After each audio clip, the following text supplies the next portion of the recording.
Mr. Speaker, in the face... Britain's Prime Minister Keir Starmer has said Vladimir Putin started the war in Ukraine and can end it at any time. Speaking to reporters on a plane en route to Washington for talks with US President Joe Biden, Starmer said Ukraine has a right to self-defense. Those comments come a day after UK media reported that the US and UK had made the decision to allow Ukraine to use partly British-made Storm Shadow missiles to strike targets deeper inside Russia. But President Vladimir Putin warned that if Ukraine is allowed to use Western-provided missiles to hit his country, it would mean Russia was at war with NATO. И это уже, конечно, существенным образом меняет саму суть, саму природу конфликта. Это будет означать, что страны НАТО, США, европейские страны воюют с Россией. А если это так, то, имея в виду изменение самой сути этого конфликта, мы будем принимать соответствующие решения, исходя из тех угроз, которые нам будут создаваться. On Thursday, Ukrainian President Volodymyr Zelensky met with leaders of the Baltic states in Kyiv. According to the president's press service, the parties discussed the strengthening of military and technical cooperation. Lithuania's president said that the West needs to allow Ukraine to use Western-supplied weapons against military targets on Russian soil. Zelensky has continually pushed for permission from Western allies to use the weapons they provide to strike inside Russia.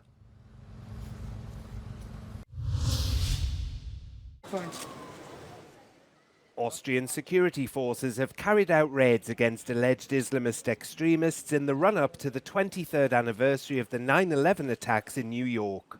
The raids across the country took place as the 2001 terror attack is symbolic for extremists and has inspired copycat attempts. Tuesday's operation also saw raids on several prisons and the seizure of digital devices such as mobile phones to look for evidence of extremist propaganda. Es wurden Maßnahmen gegen 72 Personen gesetzt, wobei der überwiegende Teil, nämlich 52 Personen, sich in Haftanstalten befinden. Auch das sind wichtige, konsequente Maßnahmen, weil wir einfach sehen, sowohl die Justiz, aber auch unsere ermittelnden Behörden, dass wir immer wieder wissen und sehen, dass sich manche auch letztendlich in der Justizanstalt radikalisieren. Tuesday's raids came a month after authorities foiled a plot to attack Taylor Swift concerts in Vienna, which was subsequently cancelled. Austrian officials said the main suspect, a 19-year-old Austrian man, was inspired by the so-called Islamic State group and intended to kill thousands of people. He had allegedly uploaded to the internet an oath of allegiance to the current leader of the Islamic State group. Authorities said they also found Islamic State and Al-Qaeda material at the home of a second suspect who's 17.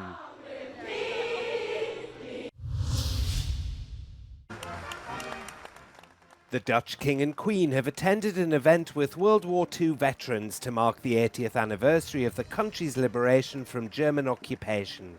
American veteran Kenneth Thayer returned to the tiny Dutch village he and his compatriots liberated from the Nazis. King Willem-Alexander and Queen Maxima were driven in a vintage military truck into the village of Mesh, a tiny settlement of about 350 people.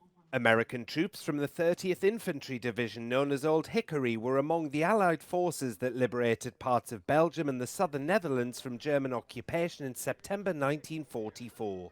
First of all, it wasn't just me. And there, look at the hundreds and hundreds of guys who didn't make it. They're not here.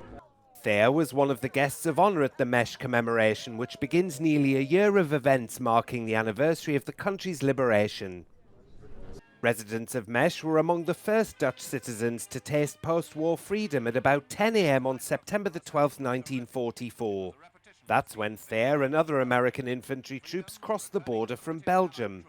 A day later, they reached Maastricht, the provincial capital of Limburg and the first Dutch city to be liberated.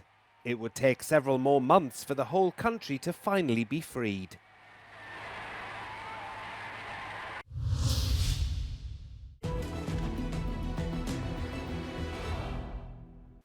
Russia goes on counteroffensive in Kursk region, a little over a month after Ukrainian forces' lightning incursion.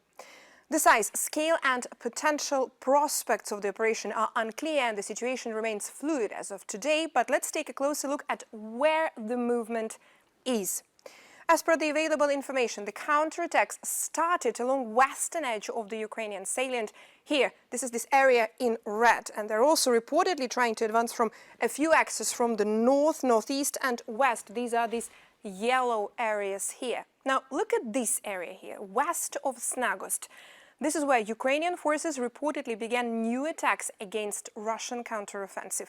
There are claims that Ukrainian forces are operating southwest of Snagost, which is roughly 5 kilometers from the international border, suggesting that Ukrainian forces recently advanced near the settlement, reportedly after crossing the border.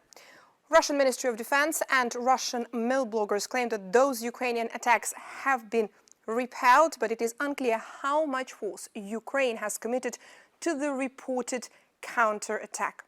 The Institute for the Study of War says available visual evidence suggests that Russian forces counterattacking in Kursk region may be using elements of more combat experienced units to conduct counterattacks, although it is unclear how effective those operations will be, since some of these units have been heavily degraded and reconstituted many times. Russian forces may intend to temporarily bisect the Ukrainian salient in Kursk region before beginning a more organized and well-equipped effort to push Ukrainian forces out of Russian territory. Now that the Paris Olympic and Paralympic Games are over, France is facing a bill of more than 8 billion euros for hosting the largest sporting event in the world.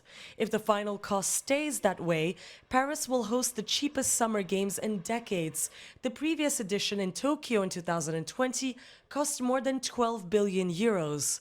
And that's because the French capital relied almost entirely on existing venues instead of building new ones. But how much will the Games bring to the country's economy? Although it's still too early to give a precise number, according to Choose Paris Region, the capital's Economic and Tourism Development Agency, the initial data is already encouraging. On a eu 500 000 touristes de plus que l'été dernier, pendant la période des Jeux Olympiques et Paralympiques.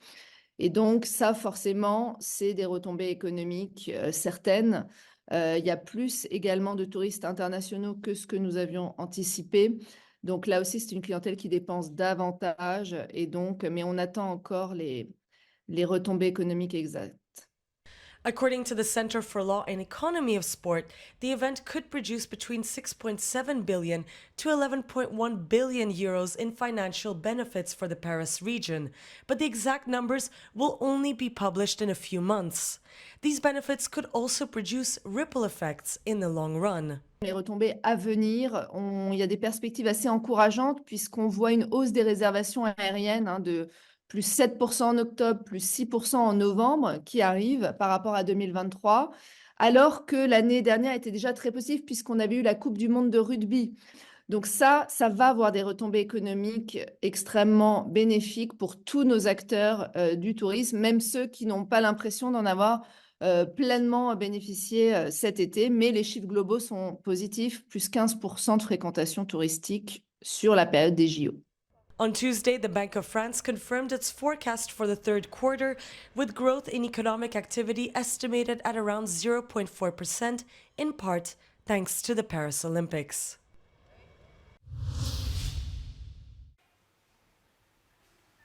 Nico Schock was hoping to take advantage of Germany's new laws allowing for the possession of marijuana, but his dreams of setting up a cannabis club to share the drug with others in Berlin is now on the move. He's setting up an office in the neighboring state of Brandenburg because he says the process for getting a license in the capital city has been so unclear.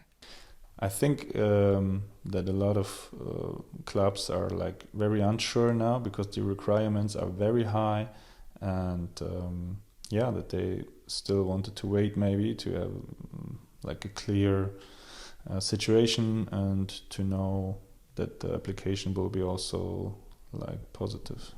Clubs that grow and share marijuana are one of the ways consumers are allowed to access the drug, since its consumption with restrictions was made illegal in April. But applicants are experiencing different levels of bureaucracy in different states. Berlin's local government told Euronews that the city's health department will be handling approval of clubs. But an analysis of the costs need to be carried out first. In the meantime, districts will be handling applications.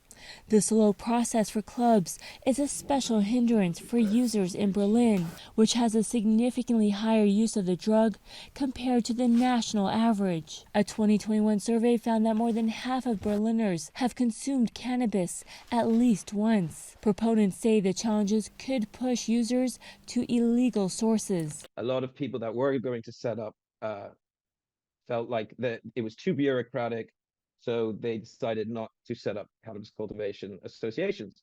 Now, with less cannabis cultivation associations, that leaves many consumers in the dark, and it does give them the attitude or the feeling that they might have to revert back to the illicit market. While owning cannabis has been legalized, it has not stopped the black market. You can come to a park in central Berlin and buy it illegally. It's concerns of such a black market that could eventually lead to the law being reversed. The conservative Christian Democratic Party, which is leading in the polls, told Euronews that undoing the law will be a priority after next year's election. The party said there was a massive increase in drug-related crime. But the health ministry told Euronews that such crime statistics are not yet available for this year. As for Nico, he says that uncertainty has dampened the once celebratory mood. I was waiting for the legalization and fighting for it for many years, so of course I was very excited and looking forward to it. When it announced that it becomes legal on the 1st of April this year, but now everybody is a little bit disappointed.